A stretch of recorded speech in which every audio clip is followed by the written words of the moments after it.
হঠাৎই দেশের এক উদীয়মান ক্রিকেটারের মৃত্যু হয়। সন্দেহ যায় ফেমাস ক্রিকেটার আবিরের উপর, যার উপর আবার ম্যাচ ফিক্সিংয়েরও চার্জ ছিল। তো এই কেসেরই তদন্ত করতে নেমে পড়ে পুলিশ অফিসার তপু এবং জার্নালিস্ট জিনিয়া। তারা কি পারবে আসল খুনিকে খুঁজে বের করতে? আবিরই কি মেইন কালপ্রিট, নাকি এই খুনের পেছনে রয়েছে জঘন্য কোনো ষড়যন্ত্র? সেই সবই আমরা জানতে পারবো আজকের গল্প বাজিতে। তাহলে চলুন আর দেরি না করে এই সিরিজের কিছু দৃশ্য দেখে নিয়ে মূল গল্পে যাওয়া যাক।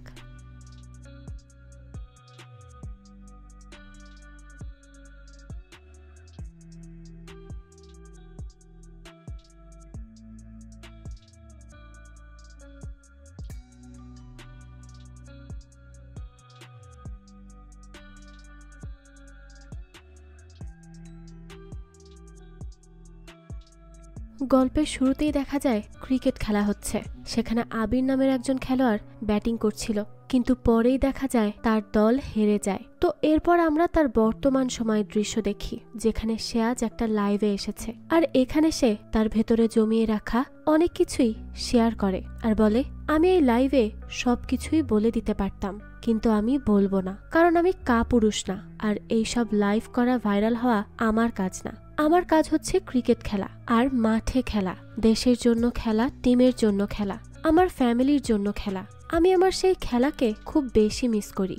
অন্যদিকে আমরা জিনিয়া নামের একটা মেয়েকে দেখি, যে একটা নিউজ অফিসেই কাজ করে। তো জিনিয়া তার বসকে বলছিল, এবারও যদি আবির বেঁচে যায়, তার আসল সত্যি যদি সবার সামনে না আসে, তাহলে আবিরের মতো এই দেশে আরো অনেক আবিরের জন্ম হবে। কিন্তু তাকে তার বস মানা করে যে এটা পাবলিশ করা যাবে না। এটা শুনেই তো জিনিয়া রেগে যায় আর বলে, আসলে আপনার না সেই সাহসই নেই যে আপনি এটা পাবলিশ করবেন। এখানে তারা কোন সত্যের কথা বলছে সেটা তো আমরা পরবর্তীতেই জানতে পারবো। তো এই নিয়েই এখানে জিনিয়া আর তার বসের মধ্যে বেশ কথা কাটাকাটি হয়ে যায়। তো তারপর জিনিয়া অফিস থেকে চলে আসে। তো পথেই তাকে আবির নিজে কল করে আর তাকে বলে, আপনি তো আমার ইন্টারভিউ নেওয়ার জন্য মরিয়া হয়ে আছেন, তাই আসুন, আমার বাসায় আসুন, আমি আপনাকে এক্সক্লুসিভ কিছু দিব।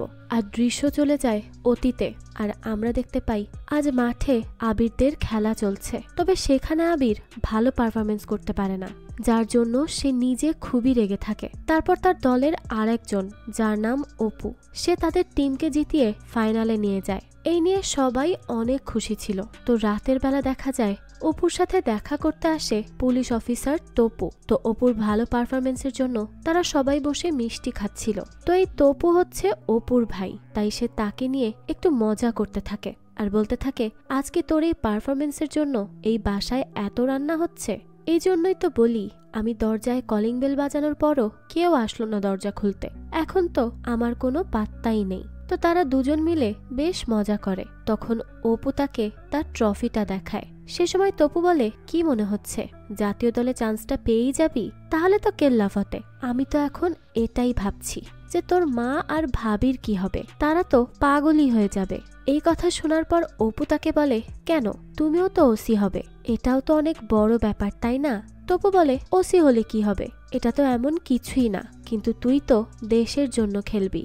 অপু তাকে বলতে থাকে, আরে ওসি হলে তুমি তো আমার মতো চাকর বাকর রাখতে পারবে, আর কত ইন্সপেক্টর হয়ে থাকবে, ওসি তো হবেই। তো এরপর এখানে তাদের দুই ভাইয়ের সাথে আবারও একটা ছোট ঝগড়া হয়ে যায়। আর পরে রুমে এসে অপুর ভাবি মানে তপুর স্ত্রী তপুকে খুব কথা শোনায়। সে বলতে থাকে, তুমি কি দেখেছো আজ কত ভালো খেলেছিল অপু? নিশ্চয়ই খেলা না দেখেই আসামির পেছনে পড়েছিলে। তোমার তো কাজ ওই একটাই, আর কিছুই করতে পারো না। তপু বলে, হ্যাঁ তো আর কি করব, আর আমি খেলা দেখবই বা কেন? এরকম অনেক খেলোয়াড় দেশের কোনায় আজ বেকার পড়ে আছে।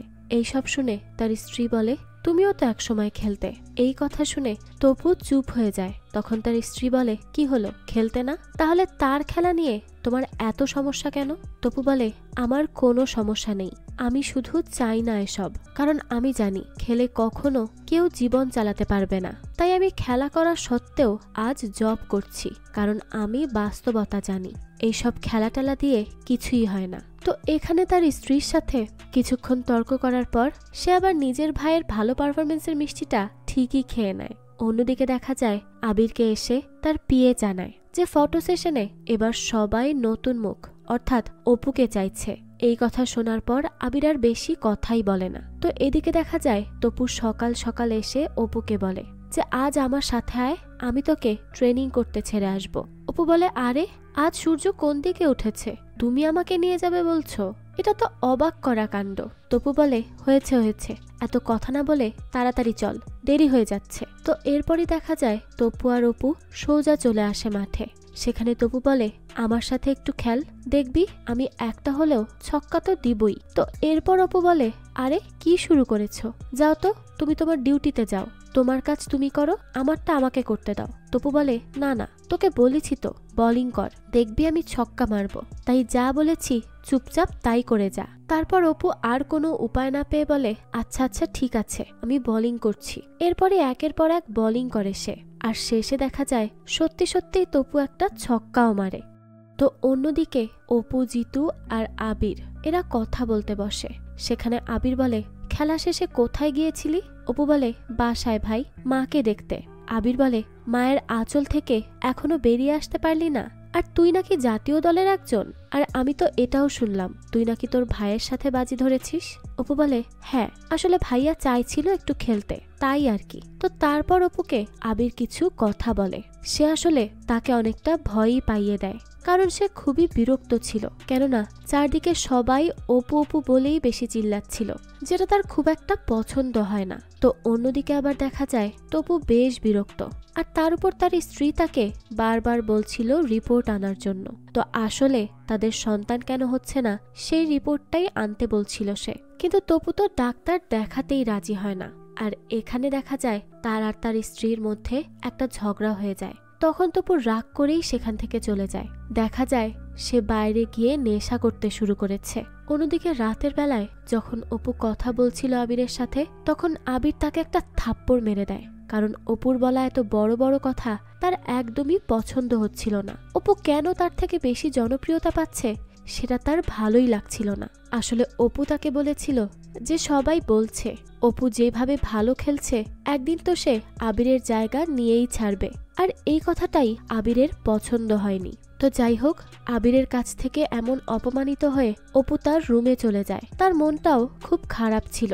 ওইদিকে যখন তপু মদ খাচ্ছিল তখন তাকে অপু কোন এক কারণে কল করে, কিন্তু যেহেতু তপু নেশায় ছিল তাই সে কলটা রিসিভ করতে পারে না। পরের দিন যখন অপুকে ডাকতে জিতু আসে, সে দেখে অপু অদ্ভুতভাবে ঘুমিয়ে আছে।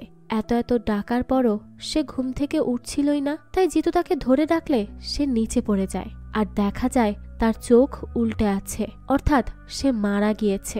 এটা দেখেই তো জিতু ভয় পেয়ে যায়। এখন এত বাজেভাবে হঠাৎ করে কেন অপু মারা গেল? সে তো খুবই প্রাণবন্ত একটা ছেলে ছিল। তাহলে তো এটাই হয়ে যায় একটা বড় প্রশ্ন এখন। তো যাই হোক, এরপর পুলিশ আসে তদন্ত করতে। সেখানে তপু আসে, আর তপু তার ভাইয়ের এই অবস্থা দেখে নিজেকে কোনোভাবেই সামলাতে পারছিল না। হয়তো তার কল্পনাতেও ছিল না যে তাকে কখনো এমন দিনও দেখতে হবে, তাই সে খুবই ভেঙে পড়ে।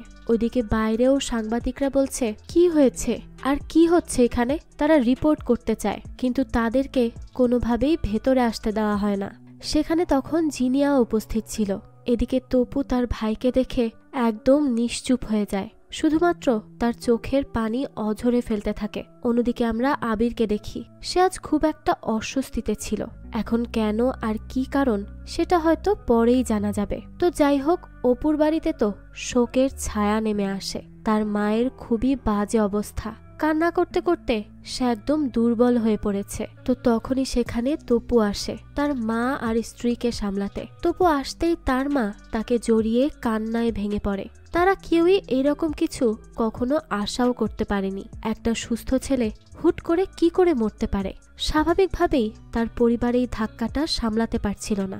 তো এরপর অপুর কবর দেওয়ার সময় সেখানে তার টিমের সবাই কম বেশি উপস্থিত ছিল, সাথে আবিরও। অন্যদিকে আমরা আর একটা পরিবারকে দেখি। সেখানে জামান নামের একজন লোকের স্ত্রী টিভিতে অপুর মৃত্যুর খবরটা শুনতে পায়, আর 1 মিনিটের জন্য কেন যেন থমকে যায়। পরে আবারও স্বাভাবিক হয়ে সে তার কাজে বেরিয়ে পড়ে। তো এই দিকে যখন অপুর কবর দেওয়ার পর সবাই ফিরে আসছিল, তখন আবিরকে তার টিমের একজন বলে, আচ্ছা, এটা কি আত্মহনন হতে পারে? মানে দেখো, একজন অনেক ভালো খেলোয়াড়, সে শুধু শুধুই মারা যাবে? সে নিশ্চয়ই এতটা ভালো খেলোয়াড় বিনা পরিশ্রমে বা বিনা কষ্টে হয়নি। তাহলে আজ যখন তার সব কষ্ট সফল হচ্ছিল তখন কেন সে মারা যাবে? আবির তখন বলে, তোমার কথা বলা হয়ে গেলে দয়া করে এখান থেকে যাও। অন্যদিকে আমরা অপু আর তপুর মাকে দেখি। দেখা যায় তিনি খুবই আবেগপ্রবণ হয়ে আছেন, আর এটাই তো স্বাভাবিক। তো তিনি তপুকে বলতে থাকেন, ছোট থেকেই অপু বাইরে বাইরে ঘুরত, খেলার জন্য সে কত কত দূরে চলে যেত, আর আজ তুই তাকে আজীবনের জন্য বাইরেই রেখে আসলি। এখন তো আর তাকে খুঁজেও পাওয়া যাবে না। এইসব কথা বলেই তপুর কাছে তার মা খুব কান্না করতে থাকে। এদিকে তপু যখন জিতুকে অপুর ব্যাপারে জিজ্ঞেস করে তখন জিতু জানায়, আসলে সেই রাতে আমরা সবাই মদ খেয়েছিলাম। অপু অবশ্য কখনো মদ খেত না, কিন্তু সেই দিন তার মনটা খারাপ ছিল, তাই সেও আমাদের সাথে যোগ দিয়েছিল। তপু তখন জিজ্ঞেস করে, কেন, কি হয়েছিল? জিতু জানায়, তাকে জাতীয় টিম থেকে বাতিল করা হয়েছিল, আর তাকে আবির ভাইও অনেক কথা শুনিয়েছিল আপনার সাথে বাজি ধরার জন্য। এই নিয়েই অপুর মনটা খুব খারাপ ছিল। তো এইদিকে দেখা যায় পুলিশ তপুকে জানায় তার ভাই মারা গিয়েছে আত্মহনন করে। এইটা শুনে তপু বারবার বলছিল, না স্যার, আমার ভাই আর যাই করুক সে কখনোই নিজের প্রাণ নিজে নিবে না, সে এমনটা মোটেও ছিল না, আমি নিশ্চিত। তো এরপর সে খুব রেগে বাইক চালিয়ে যাচ্ছিল আর জিতুর বলা কথাগুলোই মনে করছিল। দৃশ্য পরিবর্তন হয় আর আমরা জামানের স্ত্রীকে দেখি। সে রুকাইয়া নামের একজনের বাড়িতে আসে আর দেখা যায় সে তাকে চেয়ারে বেঁধে রাখে। রুকাইয়া হেল্প চাইলেও সে তাকে এক থাপ্পড় মেরে নিচেই ফেলে দেয়। এখানে কোনো এক কারণে রুকাইয়াকে জামানের স্ত্রী হুমকি দেয়, সে যেন পুলিশকে বলে সে ওই দিন তার মায়ের সাথে দেখা করতে গিয়েছিল, আর যা হয়েছে সবটাই যেন সে ভুলে যায়। এখন রুকাইয়া কতটা কি জানে তা তো আমরা পরেই জানতে পারবো। আর জামানের স্ত্রী বা কেন এমন করছে আর সে কি রকমের মানুষ সেটাও আমরা পরবর্তীতেই জানবো। অন্যদিকে আজ শরীফ নামের একজন আসে যে ক্রিকেট খেলায় প্রচুর সাপোর্ট করেছিল অপুকে। তো শরীফ এসে প্রচুর দুঃখ প্রকাশ করে তপুর কাছে আর বলে, আসলে আমাদের তরুণ ক্রিকেটারদের মধ্যে যারা সত্যি সত্যি ডিপ্রেশনে আছে তাদের খেয়াল রাখা উচিত, কারণ এইভাবে তো অনেক ভালো ভালো খেলোয়াড় তাদের প্রাণ অকালে হারাচ্ছে। তো তারপর শরীফ চলে গেলে তপু একটা ঘটনা মনে করে যেখানে অপু আর তপুর মধ্যে শরীফকে নিয়ে ঝগড়া হয়। অপু বলে, শরীফ ভাই আমাকে সেই সব সাপোর্ট দিয়েছে খেলায় যা তোমার দেওয়ার কথা ছিল। আজ পর্যন্ত তুমি আমার জন্য কি করেছো? আমার একটা ম্যাচও দেখেছো তুমি? তপু বলে, আমি কি করেছি মানে? আমি তোকে ছোট থেকে বড় করেছি, তোর পেছনে খেটেছি। তখন অপু আরো বেশি বড় বড় কথা বলায় অনেক রাগ উঠে যায় তপুর, যার কারণে সে সেদিন অপুকে একটা থাপ্পড় মেরে দেয়। আজ সেই দিনের ঘটনাটা মনে করে তপু ভেতরে ভেতরে শেষ হয়ে যাচ্ছিল অনুশোচনায়। অন্যদিকে দেখা যায় জিনিয়া আসে রিপোর্ট লিখিয়ে নিতে যে কি করে মারা গেল অপু। তো জিনিয়াকেও বলা হয় সে আত্মহনন করেছে। এসব শুনে জিনিয়া বলে, কিন্তু এত ভালো পারফরমেন্স করার পর কে বোকার মতো মরতে চাইবে? তো এরপর তাকে বলা হয় কারণ অপু বাড়িতে গিয়েছিল রুলস ভেঙে, যার জন্য তাকে পরের খেলার জন্য টিম থেকে বাদ দেওয়া হয়। আর এরপর আবার আবিরও তাকে বকাবকি করেছে ডেকে। হতে পারে বয়সটা কম হওয়ায় সে রাগের চোটে কিছু করে বসেছে। অন্যদিকে দেখা যায় আবির যখন খেলা প্র্যাকটিস করছিল তখন তার বারবার অপুর সাথে করা ভালো খারাপ সব রকমের আচরণই মনে পড়ছিল, যার জন্য সে প্র্যাকটিস রেখে চলে আসে, কারণ সে তার প্র্যাকটিসে মনোযোগ দিতে পারছিল না। তো দেখা যায় তখনই তার কাছে একজনের কল আসে আর লোকটা আবিরকে বলে, যদি তুমি আমার কথা মতো কাজ না করো তাহলে যা দেখছো তোমার আশেপাশে হচ্ছে সেই সব কিছুই কিন্তু সত্যি হয়ে যাবে। এখন সিদ্ধান্ত তোমার, তুমি দেখো তুমি কি করবে। অন্যদিকে আমরা রুকাইয়াকে দেখি। তাকে এসে জিনিয়া বলে, আমি আপনার সাথে কথা বলতে চাই। রুকাইয়া বলে, আমার যা সত্যি বলার সব বলেছি পুলিশকে, আর কিছুই বলার নেই। জিনিয়া বলে, বলেছেন কিন্তু পুরো সত্যিটা বলেননি। সেদিন আপনার জায়গায় ডিউটি কে করছিল? রুকাইয়া তাকে তেমন কিছুই বলে না, তাই জিনিয়া তাকে একটা কার্ড দেয় আর বলে, এটা আমার কার্ড, যদি আপনার কিছু বলার থাকে তাহলে আমাকে যে কোনো সময় কল করতে পারেন। তো অন্যদিকে দেখা যায় কেউ একজন আবার জামানের স্ত্রী শেফালিকেও হুমকি দেয়। এখন কে সে আর শেফালিকেই বা কেন হুমকি দিচ্ছে সেটাও একটা প্রশ্ন। অন্যদিকে পুলিশ স্টেশন থেকে আবারও ট্রান্সফার করা হয় তপুকে, কিন্তু তপু কোনোভাবেই এখান থেকে যেতে চাইছিল না, কারণ এখানে তার ভাইয়ের ঘ্রাণ আছে। তো দৃশ্য পরিবর্তন হয় আর আমরা শেফালিকে দেখি। তার সাথে দেখা করতে আসে শরীফ। শরীফ এসে প্রথমেই দেখা করে জামানের সাথে আর পরে গিয়ে শেফালিকে বলে, আমার মনে হয় আমার জন্যই জামানের আজ এই অবস্থা। আমি তাকে লোভ দেখিয়েছিলাম শেয়ার বিজনেসের। আমার বারবার মনে হয় এই সব কিছু হয়েছে আমার জন্যই। তাই যদি আমি তোমাদের জন্য কিছু করতে পারতাম তাহলে আমার খুব ভালো লাগতো। এই সব কিছু শুনে শেফালি বলে, আমাদের আপনার থেকে কিছুই লাগবে না শরীফ ভাই। আপনার কোনো কাজ না থাকলে দয়া করে আসতে পারেন। আমার ভালো লাগছে না, আর আমার কাজও আছে, তাই প্লিজ এখন আসুন। তো শরীফ বলে, কোথায় জব নিয়েছো তুমি? শেফালি বলে, জব না, আমি থেরাপিস্টের কাজ করি। তো এরপর সে শরীফকে বলে, আচ্ছা শরীফ ভাই আসেন, চা খেয়ে বন্ধুর সাথে গল্প করুন, আমার কাজ আছে। অন্যদিকে দেখা যায় অপু আত্মহনন করেছে নাকি অন্য কারো কারণে মারা গিয়েছে তা নিয়ে তপু তার বন্ধু সেলিমকে একটু খোঁজ নিতে বলেছিল, আর সেই সব ইনফরমেশনও তাকে দিতে বলেছিল। তো আজ দেখা যায় তপুর কাছে তার বন্ধু আসে আর তাকে জানায়, আমি সব খোঁজ নিয়েছি আর আমি সত্যি করেই বলছি অপুকে কেউ কিছুই করেনি, সে সত্যি সত্যি আত্মহনন করেছে। এটা শুনে তপু বলে, আবির কি বলেছে? তার সাথে কথা বলেছিস?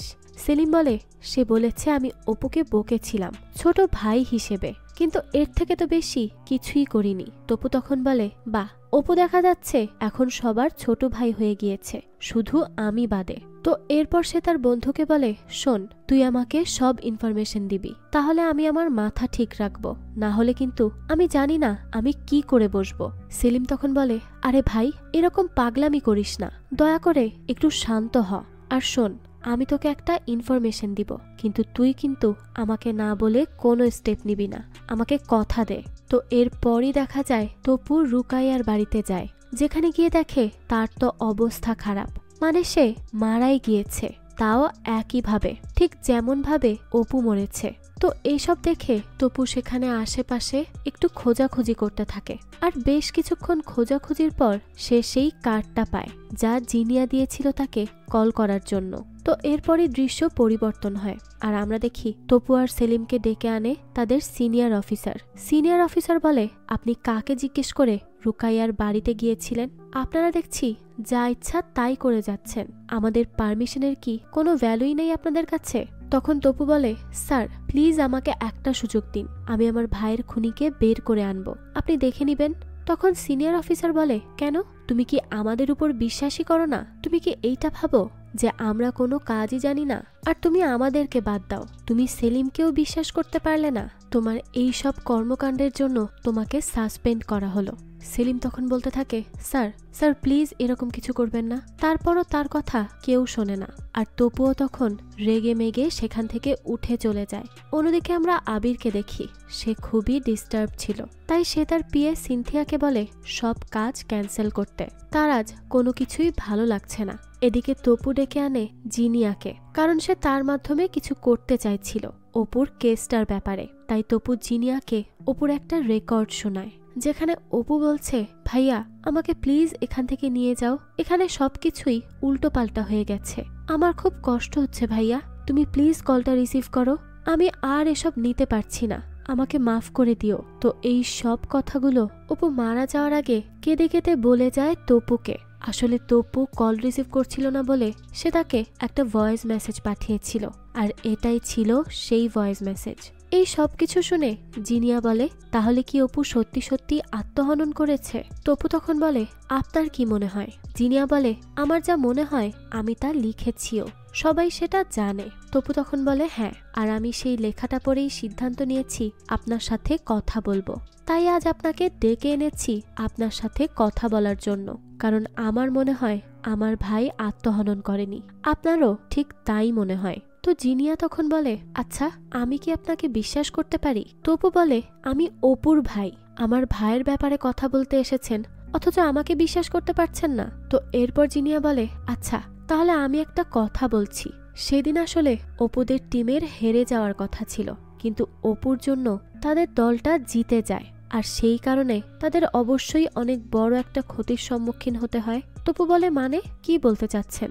জিনিয়া বলে, আসলে আগে প্লেয়াররা জীবন বাজি রেখে খেলতো, আর এখন বাজিতে প্লেয়ারদের জীবন চলে যাচ্ছে। এখন আসলে এর মাধ্যমে জিনিয়া কি বুঝাতে চেয়েছে তা তো আমরা পরেই জানতে পারবো। তো অন্যদিকে দেখা যায় ফারুক নামের একজনের সাথে তপু বসে কথা বলে, তাকে তপু বলতে থাকে, ফারুক সাহেব, বাঁচতে হলে জানতে হবে। এরপর সে জিজ্ঞেস করে, আচ্ছা শরীফ সাহেবের কি অবস্থা? ফারুক বলে, খুব ভালো, তিনি তো খুব ভালো একজন মানুষ, ওই মানুষটা আসলে একদম খেলা পাগল। তপু বলে, আর আপনি বাজির পাগল, তাই তো? কিন্তু ফারুক তপুর কথায় পাত্তাই দেয় না, পুরোপুরি ইগনোর করে তপুকে বলতে থাকে, আচ্ছা আজ আমি না হয় বিলটা দেই, উল্লাসের দিন তো তাই। তো তপু এরপর আর কিছুই বলতে পারে না। অন্যদিকে আমরা আবিরকে দেখি, সে তার স্ত্রীর সাথে গাড়িতে বসেছিল, তার স্ত্রী তার জন্য খাবার বানিয়ে আনে, কিন্তু আবির খাওয়ার মাঝখানেই কেন যেন কান্না করে ওঠে আর বলতে থাকে, অপু আমার ভাইয়ের মতো ছিল, আমি তাকে বাঁচাতে পারিনি, আমি আমার ভাইকে হারিয়ে ফেলেছি। তো আবিরের এই অবস্থা দেখে তার স্ত্রী তাকে সামলায় আর বলে, সব ঠিক হয়ে যাবে, তুমি এত ভেঙে পড়ো না। এদিকে তপু অপুর পোস্টমর্টেম রিপোর্ট নিয়ে আসে ডাক্তারের কাছে, আর সে ডাক্তারকে বলে, আপনিই তো রিপোর্টটা দিয়েছেন তাই না? ডাক্তার বলে, হ্যাঁ আমিই দিয়েছি। তপু তখন বলে, তাহলে এখানে কেন আপনি বললেন না যে অপুর বডিতে বিষ ছিল? ডাক্তার বলে, যা ছিল তাই আমি বলেছি। তপু বলে, না, যা ছিল তা আপনি বলেননি। তো তারপর ডাক্তার বলে, আচ্ছা আমি আপনাকে একটা কথা বলবো, তবে আপনি কাউকে এসব ব্যাপারে বলতে যাবেন না প্লিজ। তখন ডাক্তার বলে, এটা সত্যি যে অপুর রক্তে বিষ পাওয়া গিয়েছে, আর এটা এমন একটা বিষ যা বডিতে দেওয়ার ৪৫ মিনিট পর অ্যাক্টিভ হয়। তো আম সরি, এর বেশি আমি আপনাকে আর কিছুই বলতে পারবো না। তো এরপরই ডাক্তার সেখান থেকে চলে যায়, কিন্তু তপু তো একদমই শকড হয়ে দাঁড়িয়ে থাকে। সে তো একদমই মেনে নিতে পারছিল না যে তার ভাইয়ের সাথে এমন কিছু হয়েছে, আর কেই বা করতে পারে তার ভাইয়ের সাথে এমন। এইসব নিয়েই সে চিন্তা করতে থাকে। এদিকে তপুর সাথে দেখা হয় রুকাইয়ার ভাই মিজানের।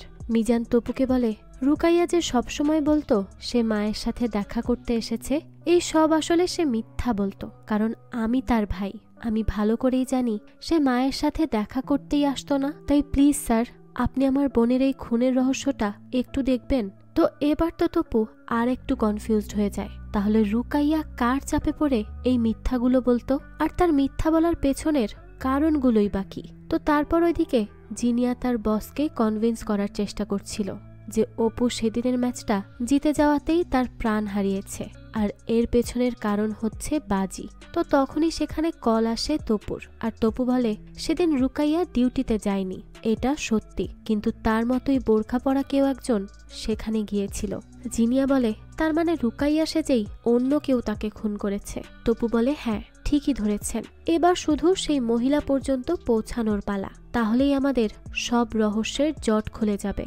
অন্যদিকে আমরা আবিরকে দেখি, সে একজনের সাথে দেখা করে আর বলে, স্যার সব শেষ হয়ে গেল স্যার, জানেন এইবারও ভেবেছিলাম সবকিছুই ঠিক হয়ে যাবে, সব হয়তো সমাধান হবে, আমি হয়তো সব ম্যানেজ করে ফেলবো, কত কিছুই তো ম্যানেজ করেছি জীবনে। তখন তার স্যার বলে, দেখ অপুর সাথে কি হয়েছে আমি সেটা জানতে চাই না, আমি এটাও জানতে চাই না যে এর পেছনে তোর হাত কতখানি, তোরা দুইজনই আমার সন্তানের মতো। আমি অপুকে হারিয়েছি, কিন্তু আমি এবার তোকে হারাতে পারবো না, আমি সব বুঝতে পারি আবির। আচ্ছা আবির, তুই আমাকে বলতো তুই কি চাস, আরো বেশি বেশি টাকা পয়সা গাড়ি বাড়ি, নাকি তুই চাস গ্যালারির হাজারো দর্শক যারা তোর নাম ধরে চিৎকার করে করে ডাকবে, বল। তখন আবির আর কিছুই বলে না। অন্যদিকে আমরা তপুকে দেখি, সে জিনিয়াকে বলে, আপনি একটু ভেবে দেখুন, রুকাইয়া আর অপুর মৃত্যুটা কিন্তু একইভাবে হয়েছে, দুজনেরই বডিতে বিষ ছিল, আর সেটা ছিল একই টাইপের বিষ। আমি নিশ্চিত তারা এটা লুকিয়ে রাখতে চাইছে, যারা এসবের পেছনে আছে। তবে আমি ইনভেস্টিগেশনে থাকলে তারা এটা লুকিয়ে রাখতে পারবে না, তাই হয়তো আমাকে সরিয়ে দিয়েছে। জিনিয়া বলে, হ্যাঁ, কিন্তু আমার মনে হয় সব প্রশ্নের উত্তর একজনের কাছেই আছে, আর সে হচ্ছে আবির। তপু এটা শুনে বলে, কিন্তু আবির তো ভাইয়ের মতো থাকতো অপুর সাথে, অপুকে বেশ ভালোবাসতো, তাহলে সে এর পেছনে কিভাবে থাকতে পারে? জিনিয়া বলে, এই বয়সে কেউ ভাইয়ের মতো হয় না, আর প্রফেশনাল লাইফে পার্সোনাল লাইফের জায়গাটা কোথায়? তো তারপর জিনিয়া একটা রেকর্ড শোনায় তপুকে। এই রেকর্ড শুনে তপু বলে, তার মানে এই সব রেকর্ড হচ্ছে তাদের, যাদেরকে অপুর জন্য একটুর কারণে হাঁটতে হয়েছে, আর তারা এখানে বাজি ধরেছিল। জিনিয়া বলে, হ্যাঁ, এখন প্রশ্ন হচ্ছে এই বাজিতে কাদের এমন ক্ষতি হলো। তো এইদিকে দেখা যায় আজ আবারও খেলা আছে গোল্ডেন ড্রিমস টিমের, মানে আবিরদের। তো আবির তার টিমকে ডেকে বলে, আজকের দিনটা আমাদের সবার জন্য খুব ইমোশনাল একটা দিন, আজ আমরা 11 জন মাঠে নামবো না, বরং সেও আমাদের সাথেই আছে। আমরা যতই ইমোশনাল হয়ে থাকি না কেন, আমরা হচ্ছি ফাইটার। আমরা খেলি জেতার জন্য, আর আজকের এই জিত আমরা অপুকেই উৎসর্গ করব। তো এরপর তাদের খেলা শুরু হয়, আর অন্যদিকে মানুষের বাজি ধরাও শুরু হয়ে যায়। সেই সব কিছু চেক করছিল তপু নিজে। সে ঘুরে ঘুরে দেখছিল সবাই মোবাইলে তাদের নির্দিষ্ট বাজি ধরে আছে। তো অনেক কষ্ট করে আর অনেক কাহিনী করে অবশেষে আবিরদের টিমই এইবার জয়ী হয়ে যায়। অন্যদিকে দেখা যায় তপু চার্লির ব্যাপারে জানতে পারে, যে প্লেয়ারদেরকে কিনে নিত টাকার বিনিময়ে বাজি ধরতে, আর তারপর তারা ইচ্ছে করেই ম্যাচ হারত। তো তপু জানতে পারে আবিরের সাথে রেগুলারই কথা হতো চার্লির। এদিকে আবির তার বাড়ি ফিরলে তাকে কল করে তপু আর বলে, আবির ভাই, কেন আমার ভাইকে মারলেন? সে কি ক্ষতি করেছিল আপনার? আচ্ছা, আমি আপনাকে একটা ভয়েস মেসেজ পাঠাচ্ছি, একটু শুনবেন প্লিজ। তো সেখানে অপু তপুকে খুব এক্সাইটেড হয়ে বলছিল, ভাইয়া তুমি জানো, আজ প্রথমবারের মতো আমার সাথে দেখা হয়েছে আবির ভাইয়ের। আমার তো এখনো বিশ্বাস হচ্ছে না। আবির ভাইয়া আমাকে অটোগ্রাফও দিয়েছেন, তিনি আমার সামনে ছিলেন। আমার কাছে এখনো এই সব কিছু স্বপ্ন মনে হচ্ছে।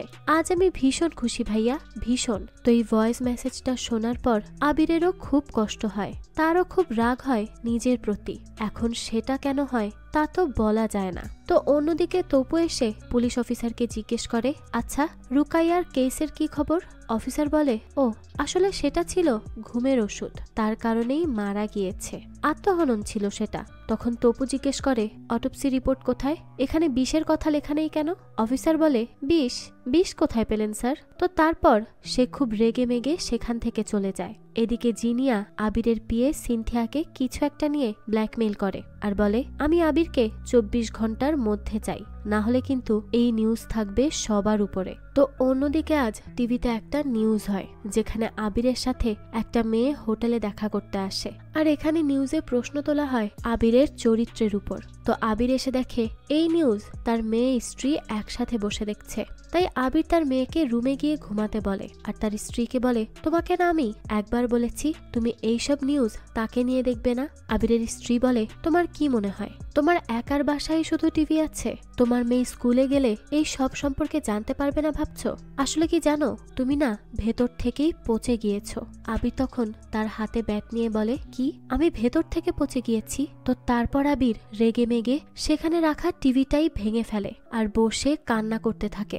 অন্যদিকে দেখা যায় শহরের সবাই আবিরের সেই ভিডিওটা দেখে খুব মজা নিচ্ছিল। তো তারপর আবির সিনথিয়াকে কল করে বলে সে এবার তাই করবে যা তার করা দরকার। আর এটাই হচ্ছে গল্পের শুরুর দৃশ্যটা, যেখানে আবির লাইভে এসে বলে, আমি এই লাইভে সবকিছু বলে দিতে পারতাম, কিন্তু আমি কাপুরুষ না। এইসব লাইভ করা ভাইরাল হওয়া আমার কাজ না।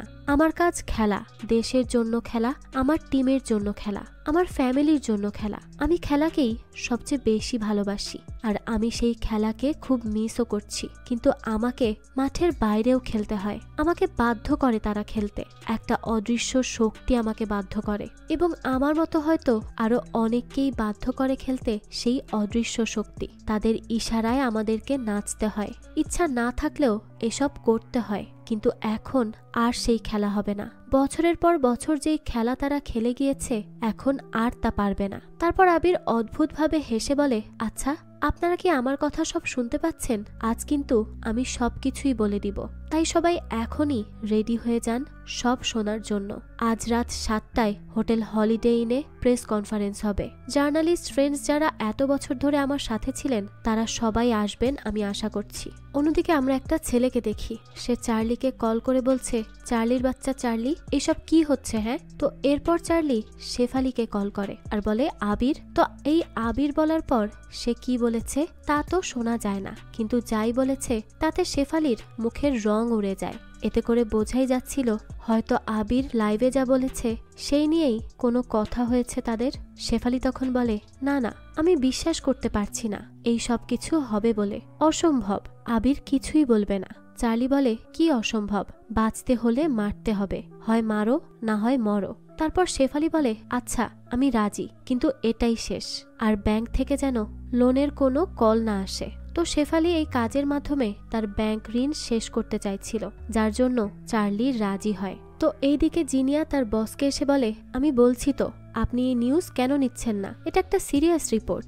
আপনার কি এতটুকুও সাহস নেই? তার বস বলে, তুমি কিন্তু আমাকে এখন পার্সোনাল ভাবে অ্যাটাক করছো। তখন জিনিয়া তার মতো তার রাগ ঝাড়ে। সে বারবার বলতে থাকে, যদি একবার এই আবির বেঁচে যায় তাহলে এরকম না জানি আরো কত আবিরের জন্ম হবে, আর আপনার এখন সাহস দেখানো উচিত, আর এই বিষয়টিকে সামনে আনতে হবে। তার বস বলে, অনেক হয়েছে তোমার কথা, এখন তুমি তোমার কাজে যাও, আর এইসব নিয়ে আমি পরে কথা বলছি। তখনই জিনিয়া রেগে সেখান থেকে চলে আসে আর তার বসকে অনেক গালিগালাজও করে। তো এরপর জিনিয়া যখন গাড়িতে ছিল তখন তাকে কল করে আবির, আর জিনিয়াকে বলে, আপনি তো অনেক মরিয়া হয়ে উঠেছিলেন আমার ইন্টারভিউ নিতে, তাই না? তাহলে চলে আসুন, আজ আপনাকে আমার এক্সক্লুসিভ ইন্টারভিউ দিব। তো এই পুরো দৃশ্যটা কিন্তু আমরা গল্পের প্রথমেই দেখেছিলাম, অর্থাৎ বর্তমানের দৃশ্য।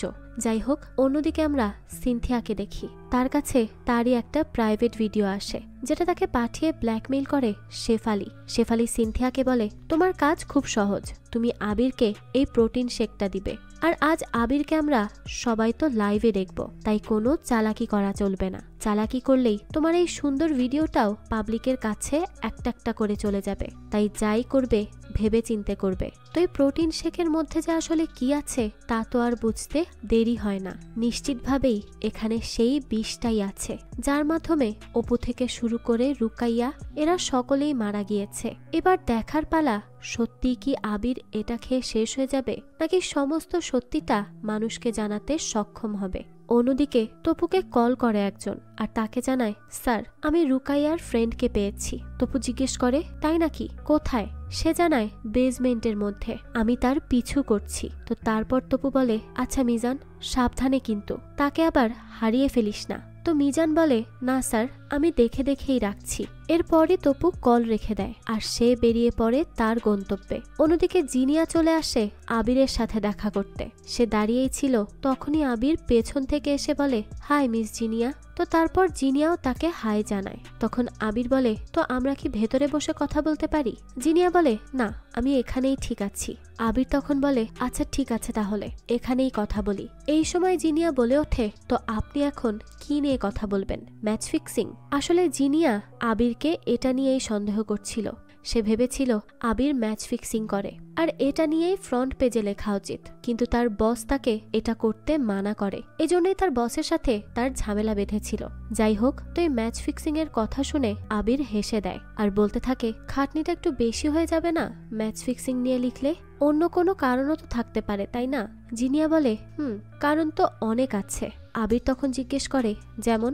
জিনিয়া বলে, এই যে অপমৃত্যু, কয়েকটা ম্যাচে অদ্ভুত রেজাল্ট, এইসবও তো এক একটা কারণ। আবির হেসে বলে, আপনি অনেক ক্রিয়েটিভ, কিন্তু আপনি না মার্কেটিং বোঝেন না। আপনি হয়তো জানেনই না এখন নেগেটিভিটির সেলসটাই বেশি। তো হতে পারে না যে একটা বড় ব্র্যান্ডের লঞ্চ হচ্ছে আর আমি তার প্রমোশন করছি? যাই হোক, তারপর আবির একটা চিপ দেয় জিনিয়াকে। তখন জিনিয়া বলে, এটা আবার কি? আবির জানায়, একটা গিফট, এমন একটা গিফট যা হয়তো তোমার প্রয়োজন পড়তে পারে, তাই নিয়ে নাও, রেখে দাও। আর আমি তোমাকে যদিও অপছন্দ করি, কিন্তু তাও ধন্যবাদ। এই পর্যন্ত কথা বলেই আবির এখান থেকে চলে যায়। অন্যদিকে আমরা সেই ছেলেটাকে দেখি যে চার্লিকে কল করে বলে, হ্যাঁ চার্লি শোন, তোকে কিছু কথা বলি। তুই তো কথা কম বুঝতে পারিস, তাই আমি বলছি ভালো করে শোন। তোর এই চার্লি নামটা বাইরের দেশ থেকে এসেছে, কত ভালো একটা নাম, কিন্তু তুই কি করে এই নাম পেয়ে গেলি? তোর মতো একটা মাথা মোটা লোক এত সুন্দর নাম কি করে পেলি? তো আমার কথা হচ্ছে, এই যে শেফালিকে আমার পেছনে লাগিয়ে রেখেছিস, এটা এখানেই বন্ধ কর, না হলে আমি কখন কি করে দিব তুই কিন্তু বুঝতেও পারবি না। তাই আমার পেছনে লাগা বন্ধ কর। এরপর আরো কিছু গালিগালাজ করে সে কল রেখে দেয়। অন্যদিকে মিজান রুকাইয়ার ফ্রেন্ডকে ফলো করে করে তার বাসার সামনে চলে আসে আর পরে কল করে তপুকে। মিজান তপুকে জানায়, স্যার আমি তাকে ফলো করতে করতে এখন তার বাড়ির নিচে আছি। এদিকে গাড়িতে বসে জিনিয়া সেই চিপটাকে ল্যাপটপের মধ্যে দিয়ে কিছু তো একটা দেখে, যা দেখে তার চোখে পানি টলমল করতে শুরু করে। এখন সে কি দেখেছে সেটা তো আমরা পরেই জানতে পারবো। এদিকে সিনথিয়া লুকিয়ে লুকিয়ে আবিরের আগের প্রোটিন শেক বদলে দেয় শেফালির দেওয়া প্রোটিন শেকের সাথে। আবির অবশ্য দেখতে পারেনি, কারণ সে পেছনে ঘুরেছিল। তো সিনথিয়া প্রোটিন শেক দিয়ে আবিরকে বলে এটা খেয়ে চলে আসতে। আবির প্রথমে এটাকে হাতে তুলে আবারও রেখে দেয়, পরে আবার কি যেন মনে করে এটা নিয়ে বাইরে চলে যায়। অন্যদিকে পুলিশকে কল করে চার্লি কোনো এক প্রোগ্রাম নিয়ে বলে আর তাকে বলে দেয় কোনো ভুল করা যাবে না। পুলিশ অফিসারও বলে ঠিক আছে চার্লি ভাই।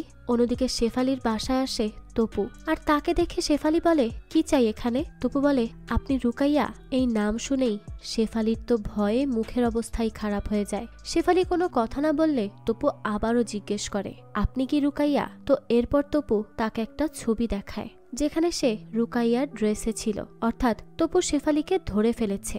সে যেই খেলা খেলছিল সেটা এখন তপুর কাছে পরিষ্কার। এখন হয়তো প্রশ্ন থাকতে পারে যে কি খেলা?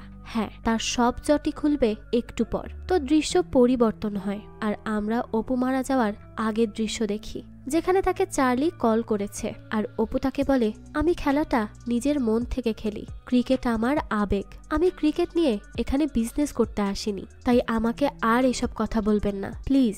চার্লি তখন বলে তুমি বোঝো না বিষয়গুলো কি করে হয়? অনেক বছর ধরে তোমার পেছনে আমাদের ইনভেস্টমেন্ট আছে, তাই তোমাকে তো সেগুলো অবশ্যই ফেরত দিতে হবে, তাই না? তারপর আর অপু কিছুই বলে না। তখনই সেখানে তার অনেক বমি হয়। অপু অনেক কান্নাকাটি করে। সে তার ভাইকেও সেই ভয়েস মেসেজগুলো পাঠায়। আর ওই সময় রুমে ছিল রুকাইয়া সেজে শেফালি, আর শেফালি তখন তার পানিতে বিষ দিয়ে তাকে মেরে ফেলে।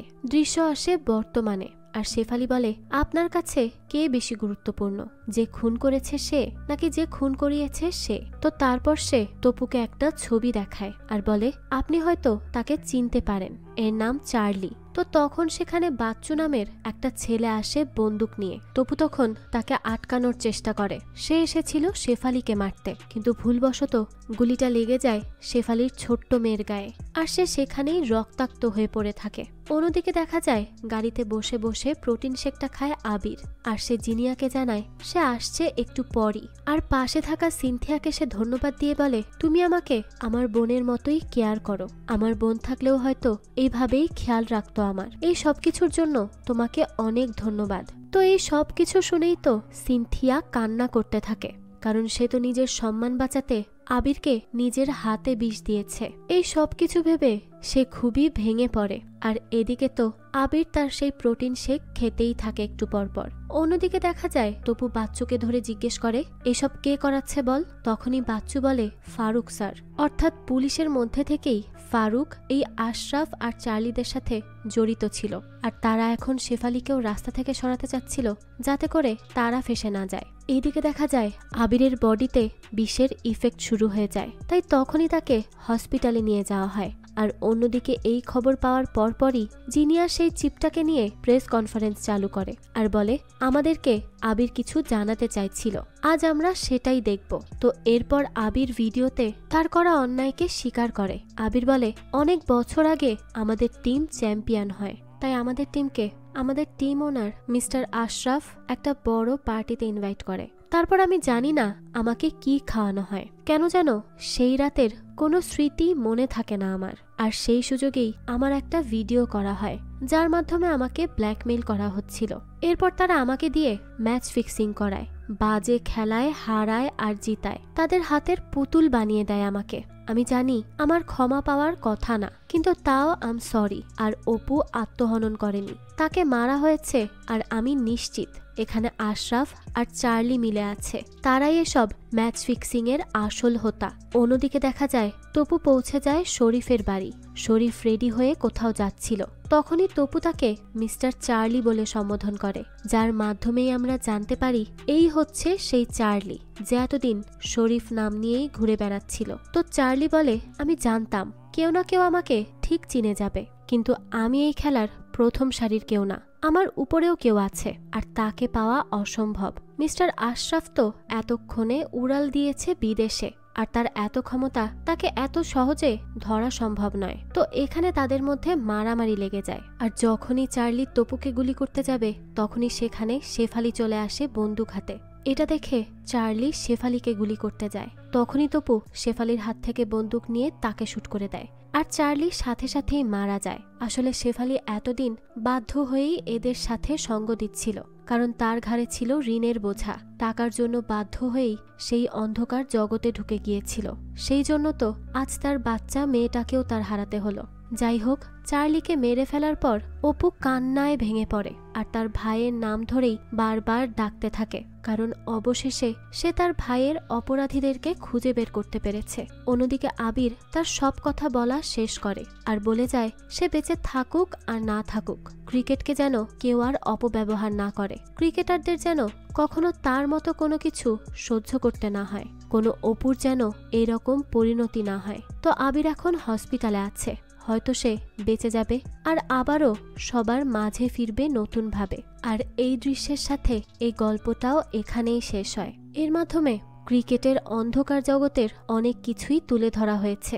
ম্যাচ ফিক্সিং এর কারণে কত ক্রিকেটারের জীবন নষ্ট হয়ে যায় সেই সবই ফুটিয়ে তোলা হয়েছে এই গল্পে। তো এই গল্পটি আপনাদের কাছে কেমন লেগেছে সেটা অবশ্যই আমাদের কমেন্ট করে জানাবেন। যদি এতটুকুও ভালো লেগে থাকে তাহলে একটি লাইক দিয়ে যাবেন। আর হ্যাঁ, আমাদের এই চ্যানেলে কিন্তু প্রতিনিয়তই নতুন নতুন ভিডিও আপলোড করা হয়। সেই সব ভিডিওর আপডেট পেতে আমাদের চ্যানেলটিকে সাবস্ক্রাইব করে বেল আইকনে অল দিয়ে রাখতে কিন্তু ভুলবেন না। আজকে তাহলে এই পর্যন্তই, আবারও হাজির হব নতুন কোনো ভিডিও নিয়ে। সেই পর্যন্ত সবাই ভালো থাকবেন আর আমাদের চ্যানেলের পাশেই থাকবেন। ধন্যবাদ।